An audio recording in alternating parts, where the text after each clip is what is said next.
Hello दोस्तों, स्वागत है आपका हमारी इस नई वीडियो में। आप देख रहे हैं आपका अपना यूट्यूब चैनल अप्रेंटिसशिप गाइड, जिसमें है ऑल अबाउट अप्रेंटिसशिप ट्रेनिंग। तो आज के वीडियो में हम बात करेंगे इंडियन ऑयल कॉरपोरेशन लिमिटेड की ओर से निकाली गई अप्रेंटिस भर्ती के बारे में। जहाँ दोस्तों IOCL की ओर से विभिन्न पदों के लिए अप्रेंटिसशिप की वैकेंसी निकाली गई है, जिसमें टेक्निकल और जो ट्रेड अप्रेंटिस है उनको शामिल किया गया। तो जिन कैंडिडेट्स के पास में नोटिफिकेशन में दी गई क्वालिफिकेशन है वो कैंडिडेट्स में अपना एप्लीकेशन फॉर्म सबमिट कर सकते हैं। दोस्तों इसमें टोटल वैकेंसीज की बात करें तो टोटल 473 पदों के लिए वैकेंसीज निकाली गई है और ऑल इंडिया के कैंडिडेट है इसमें अपना एप्लीकेशन फॉर्म सबमिट कर पाएंगे। इसका एप्लीकेशन फॉर्म भरने की जो लास्ट डेट है वो 1 फरवरी 2024 रखी गई है। दोस्तों सबसे पहले तो चलेंगे हम इसके ऑफिशियल नोटिफिकेशन पे और जानेंगे कि इसमें क्या क्या एलिजिबिलिटी क्राइटेरिया रखा गया है। दोस्तों अप्रेंटिसशिप ट्रेनिंग और टेक्निकल सरकारी जॉब्स के लेटेस्ट अपडेट पाने के लिए आप हमारे चैनल को सब्सक्राइब कर ले, बेल आइकन पर क्लिक कर नोटिफिकेशन ऑन कर ले, ताकि वीडियो के माध्यम से आप तक सारी जानकारी पहुंचते रहे। दोस्तों आप हमारे टेलीग्राम चैनल और व्हाट्सएप ग्रुप को भी ज्वाइन कर ले, जिसका लिंक हमारे वीडियो के डिस्क्रिप्शन बॉक्स में अवेलेबल है, जिस पर मैं लगातार आपको अपडेट करता रहता हूं। दोस्तों यदि आप बैंकिंग या फाइनेंशियल सेक्टर से जुड़ी रिक्रूटमेंट की लेटेस्ट अपडेट और जानकारी प्राप्त करना चाहते हैं तो आप हमारे another YouTube channel banking jobs guide को सब्सक्राइब कर ले, जिसका लिंक हमारी वीडियो के डिस्क्रिप्शन बॉक्स में अवेलेबल है, जिस पे मैं लगातार बैंकिंग सेक्टर और फाइनेंशियल सेक्टर के द्वारा जो भी वैकेंसी निकाली जाती है उससे संबंधित वीडियो अपलोड करता रहता हूँ।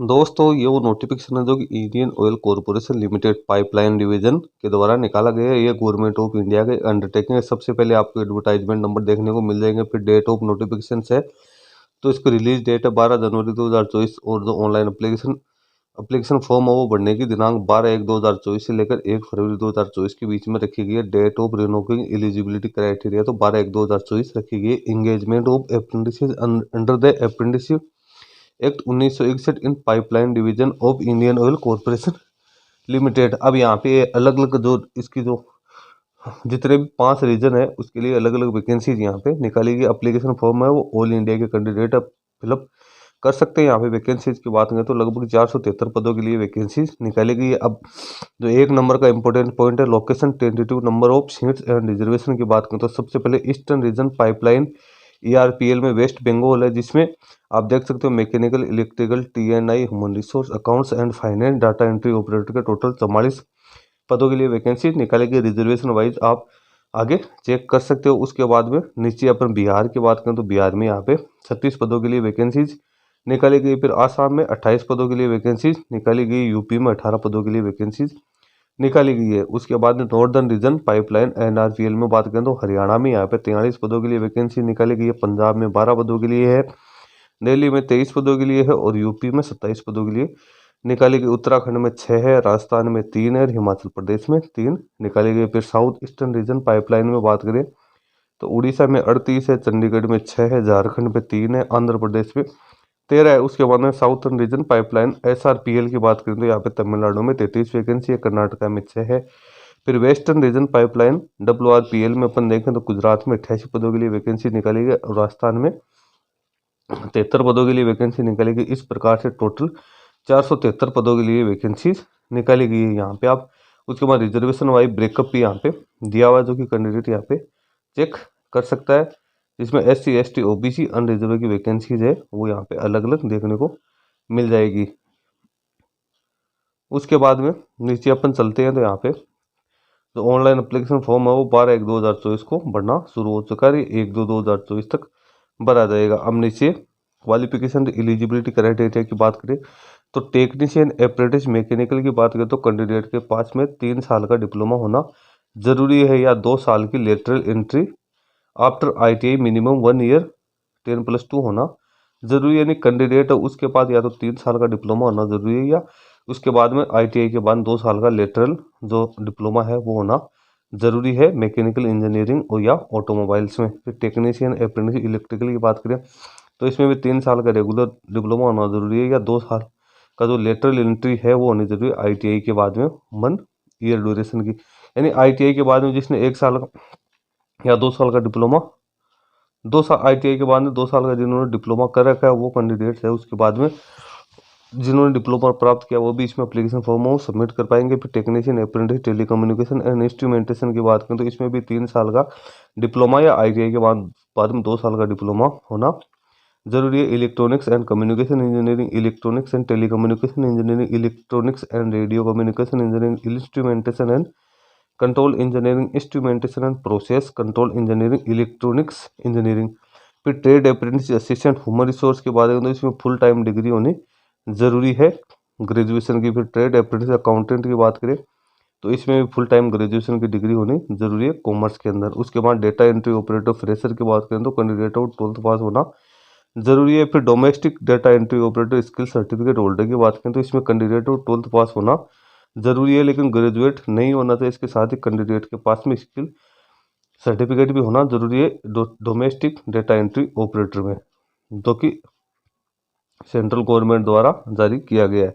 उसके बाद यहाँ पे कैंडिडेट है उसके मिनिमम 50% मार्क्स होने जरूरी है। जो SC ST और PWD कैंडिडेट है उनके पास में 45% मार्क्स होने जरूरी है। जिनके पास रिक्वायर्ड क्वालिफिकेशन से हायर क्वालिफिकेशन से वो इसमें एप्लीकेशन फॉर्म सबमिट नहीं कर पाएंगे। जिन कैंडिडेट की ट्रेनिंग हो चुकी है, जो ट्रेनिंग कर रहे हैं, वो भी इसमें एप्लीकेशन फॉर्म नहीं सबमिट पाएंगे। मिनिमम एज यहाँ पे 18 वर्ष और मैक्सिमम एज यहाँ पे 24 वर्ष रखी गई है। ट्रेनिंग की अवधि है वो 1 साल के लिए यहाँ पे रखी गई है। स्टाइपेंड की बात करें तो अप्रेंटिस रूल्स के अकॉर्डिंग स्टाइपेंड का पेमेंट किया जाएगा। SC ST को 5 साल की छूट दी जाएगी, OBC को 3 साल की, फिजिकल डिसेबल पर्सन को यहाँ पर 10 साल की छूट दी जाएगी। अब सिलेक्शन मेथोडोलॉजी की बात करें तो कैंडिडेट का सिलेक्शन है यहाँ पे रिटर्न एग्जाम के आधार पर होगा। रिटर्न एग्जाम हो मल्टीपल चॉइस वाले क्वेश्चन होंगे, यहाँ पे 100 क्वेश्चन होंगे, 100 मार्क्स के क्वेश्चन होंगे, इसमें कोई नेगेटिव मार्किंग नहीं होगी। अब यहाँ पे आप अलग अलग देख सकते हो। टेक्नीशियन अप्रेंटिस के लिए 100 ऑब्जेक्टिव क्वेश्चन होंगे, जिसमें 75 जो कंसर्न डिसिप्लिन है उससे रिलेटेड होंगे और 25 क्वेश्चन है general aptitude, reasoning, general English, numerical aptitude, general knowledge से संबंधित होंगे। उसी प्रकार से ट्रेड अप्रेंटिस अकाउंटेंट की बात करें तो यहाँ पे भी 100 मल्टीपल चॉइस वाले क्वेश्चन में 75 क्वेश्चन है वो तो जनरल अकाउंट्स कॉम और फाइनेंस से रिलेटेड होंगे। 25 है वो general aptitude, reasoning, general English, numerical aptitude, general knowledge से संबंधित होंगे।